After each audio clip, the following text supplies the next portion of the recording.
let's just share some ideas. As a matter of fact, 11 traits highly intelligent people share in common. So stay tuned.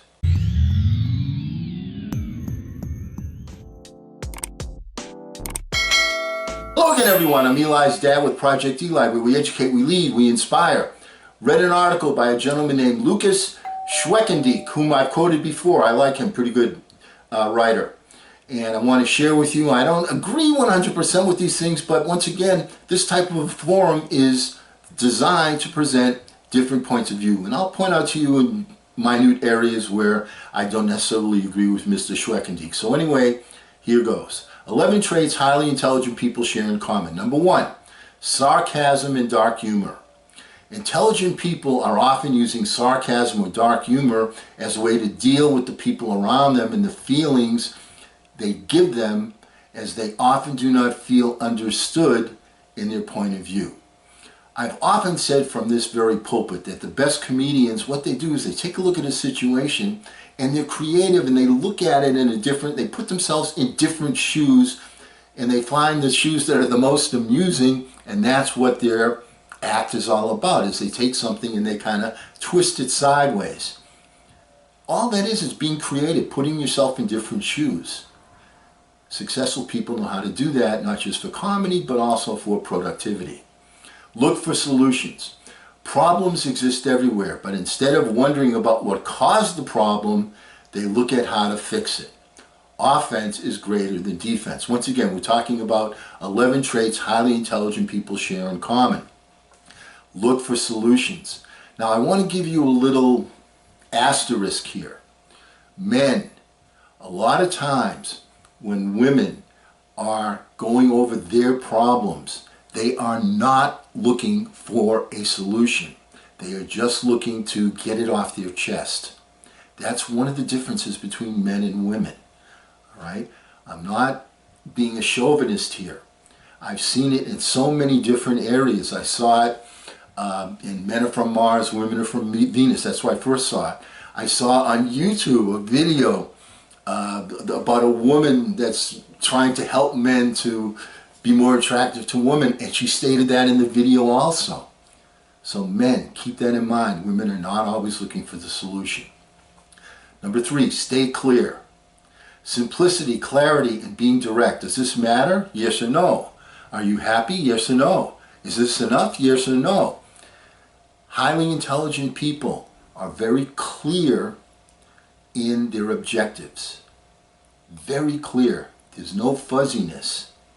All right? Keep that in mind. Be specific. Be focused on that specificity as well. Number 4, know why. There is no point in doing something for no reason. Intelligent people do not rush in. They have a plan before they move, and when they move, they do so with purpose. Once again, how important is it to plan your day, which 99% of the people or 95% of the people out there don't do. Give yourself some quiet thinking time. Visualize your day. Plan your day. And then when you're moving forward, you're doing so with a purpose and not by whatever circumstances are presented to you. You want to be the one in charge, not the circumstances. Does that make sense? 5th one, late sleepers. A lot of intelligent people prefer the silence of the night over the early hours of the morning. Now, once again, this is one, I'm presenting a different point of view. This is the one that I disagree with the most. I'm kind of a early to bed, early to rise type of guy. Of course, you can say, oh, he's old. That's what old people do. All right. But I've always been that way. You know, when I was in college, I was the guy that was taking classes, you know, at 9 o'clock when other people said, 9 o'clock in the morning? I ain't getting up at 9 o'clock in the morning. I want to party at night. I was not like that. It was a discipline. All right. And it was difficult because my girlfriend was exactly the opposite. All right. She was somebody that wanted to stay up late and sleep late. And then I was the person that got up early every morning. So there were, you know, different points of view. I guess people work better, you know, they figure out what's right for them. They figure out their own game plan. I've always found it better to go to sleep earlier and wake up earlier, because early in the morning there's nothing going on to distract. That's when you can really get your focus. Does that make sense? Anyway, that's my perspective. Number 6, intelligent traits. In people that are intelligent, traits. Belief in the approach. It may be wrong, but intelligent people invest in their approach as though it were the right way. They are more likely to completely change their plans before they question themselves on their choices. Okay? Once again, plan, do, review. Plan something, plan a strategy, put it into action on a daily basis. Always have an outcome that you're looking for. Sometimes you don't get the desired outcome, so what do you do then? You plan, do, review. You go over what you did, you reflect, you say, I could have done this better, I need to put myself in these shoes. That's how it works. Have that quiet thinking time in the morning so you can plan, do, and review. So number 7, burnout, depression, and mental illness. Because of their ideals, self-belief, and lack of being understood, intelligent people are more prone to mental illnesses as they push harder and further, causing more backlash to themselves than most.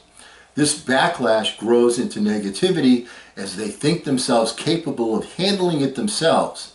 It often leads to a silently suffering life. What they're saying is that sometimes people reach a level of success and they think they're so smart they don't need help from anybody. You know what? We all need help from time to time. And we all have to be humble enough and big enough to seek it. Okay? And sometimes that takes a long time. I mean, you know people that have, as an example, drinking issues, and they can, I can do it, it's not a problem, it's not an issue. Okay, and then when they reach rock bottom, they say, help me, I need help.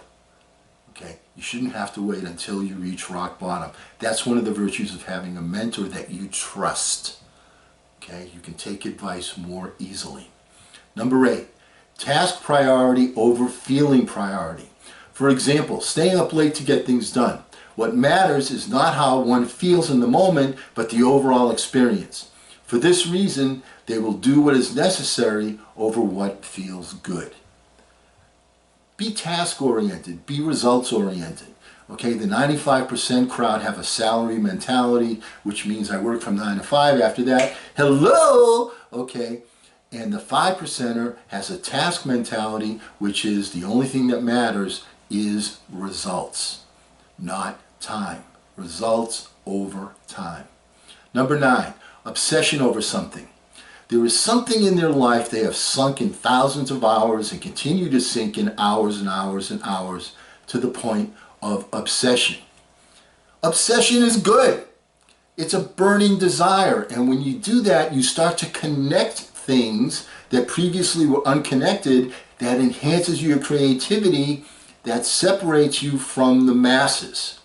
So being obsessed can be a positive. It can also be a negative as well, because the laws of the universe work the same way. If you're obsessed with something, the infinite mind doesn't make a judgment and say that's a good obsession, that's a bad obsession. It doesn't work that way.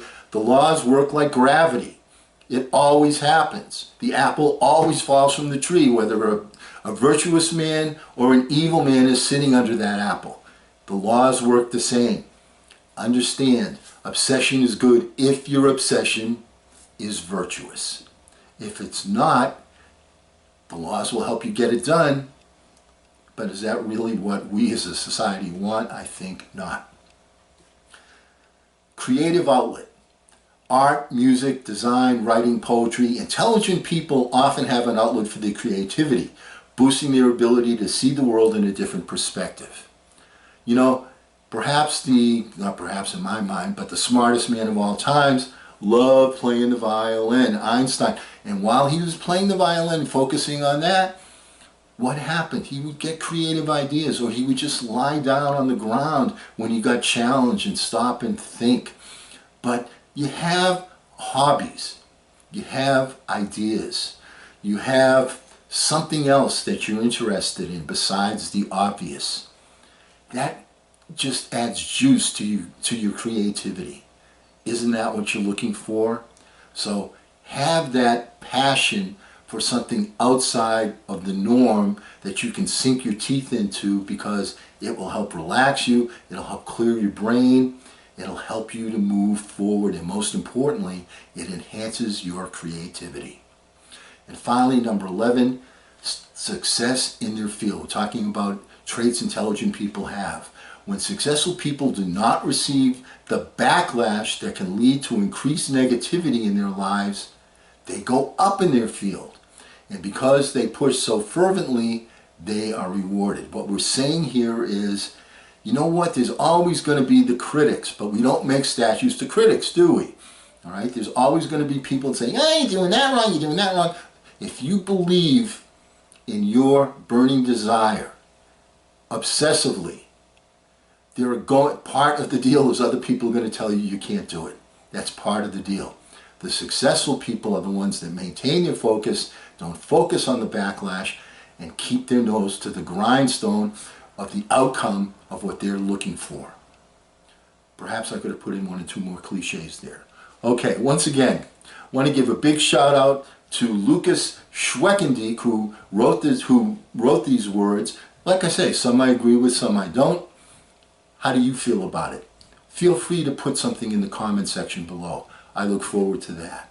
And always to hear your comments and suggestions as well. And until we meet again, hey, don't ration the passion, fashion the passion. I'm Eli's dad.